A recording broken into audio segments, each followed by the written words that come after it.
But otherwise, not as much rain as we thought, at least not as widespread continuing into the day today. Some areas got big soaking rains, over 10 plus inches in a corridor from lower Terrebonne and more so when we're in the Morgan City area. So some areas got big soaking rains and did see flooding elsewhere. River parishes got some brief downpours here in the city as well. And boy, if that 10 inches had set up right over the metro area, we'd be talking about a completely different story.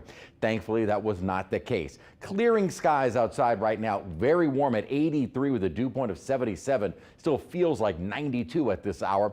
Generally in the 80s with only a few upper 70s right now. And we are under clearing skies. We're pretty much dry on radar now. Had one little light sprinkle that was up near Bush Sun and around Picayune earlier. That is long gone now. Now, even with less rainfall, the Weather Prediction Center is still placing us under a marginal risk for some isolated downpours.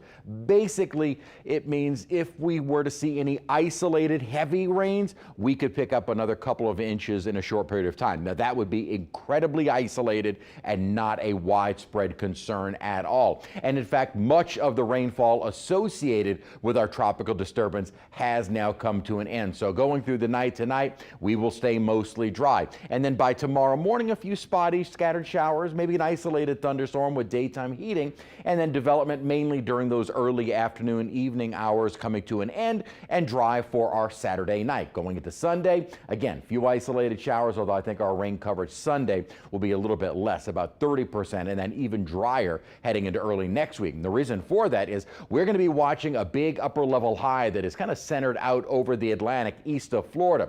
This is all the tropical moisture that is associated with Invest 93.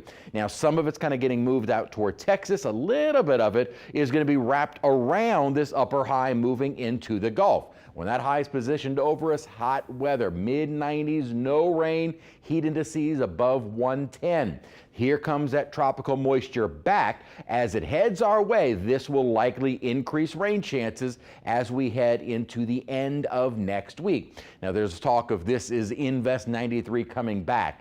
Not really. The main energy with the Invest is actually moving into Texas. We're getting another little batch of some upper level energy that'll be coming in from the east. That associated moisture combined will be the trigger of that, and the associated moisture combined is what is bringing us our rain chance. And notice our computer model here only has kind of a broad upper level trough. You never see those colors kind of tightening up, meaning the model's not real aggressive at all with anything tropical developing. But certainly the possibility of 1 to 3 plus inches of rainfall as we head into our Wednesday somewhat, but more so Thursday and Friday of next week. Out in the tropics, nothing really of note except one little wave, low latitude that the Hurricane Center is tagging with a 20% chance of developing.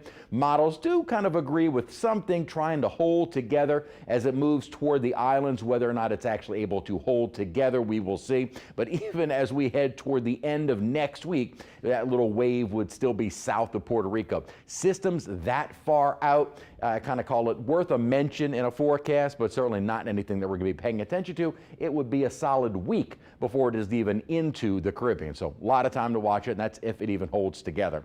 And our near concern, rainfall heading our way, and also the heat for early next week. High temperatures mid upper 90s, and again, those heat indices near 110, and not much relief from the heat. Then we'll get into those more tropical rains by Thursday and Friday.